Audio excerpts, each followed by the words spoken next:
The North Providence Town Council is back to full strength after a special election to replace 3 councilmen who resigned over the summer, following their indictment on federal corruption charges.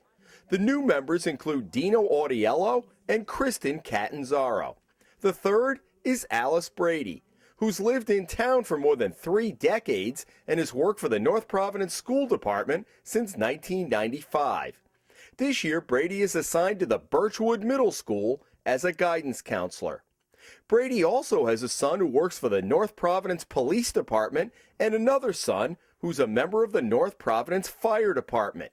And that raises this question. If you work for the school department and you also have sons on the fire and the police department, yes, does that set up any potential conflict for you on voting? That was a concern that I had as well. So the first initiative that I took upon myself to gain information on that, on my status and on my relationships with my children working for the municipal government in town, was to go before the Ethics Commission, and they ruled on my case on June 22nd. The advisory opinion says that nothing in the ethics code or state law prohibits someone who works for the town or has relatives who work for the town from holding elective office.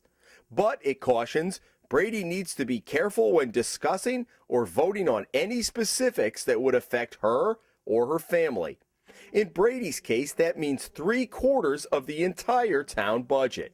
The police department accounts for 10%, the fire department 13%, and the school department 52%, for a total of 75% of the budget. Last year, the 3 Bradys combined earned nearly $250,000 from taxpayers. Alice Brady made $85,000, Officer John Brady made just shy of $73,000, and firefighter Ted Brady pulled in more than $67,000, for a total of $225,000.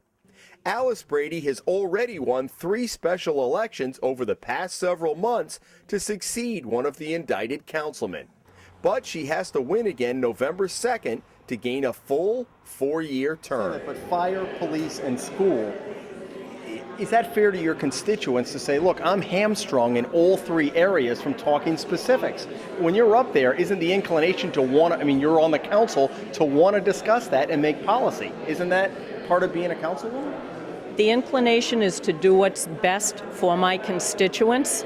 I'm responsible to answer to them and only the taxpayers. I'm not responsible to support anyone in particular department, including the school department in which I'm employed in. At last week's council meeting, Mayor Charles Lombardi appeared personally to talk about a contract modification he had negotiated with the town's police union that the mayor says will save the town nearly $1 million.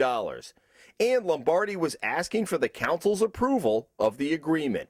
We spoke with Brady before the meeting started. Now, are you going to be able to talk and vote on that one?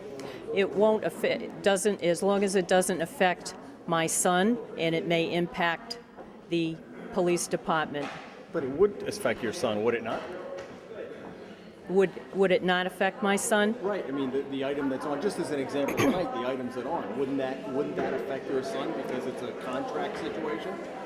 As far as the contract situation, my intention is to, out of an abundance of caution, to discuss that with council. And out of an abundance of caution, Brady ultimately decided to recuse and remove herself, leaving the stage when the police item came up, becoming a spectator from the front row while the rest of the council peppered the mayor with questions. Brady wound up having to repeat the same scenario a short time later when a matter involving the fire department came up, before returning to take her seat with her fellow council members for the remainder of the meeting. I'm just wondering if that's frustrating for you not to be able to vote. Those 3 departments together account for 75% of the town budget. And in effect, you're on the sidelines when it comes to the details of each one of those. And I'm just saying, how does that allow you to be fully up there representing your district if you're shackled in effect and not able to talk specifics about that? You don't see that as a problem? I would say when it comes to the larger budget, I am not precluded from voting on the budget as a whole. And my understanding, as I said, I am certainly welcome to go back to the Ethics Commission for any specifics regarding their ruling for more definition. In North Providence, Jim Hummel for the Hummel Report.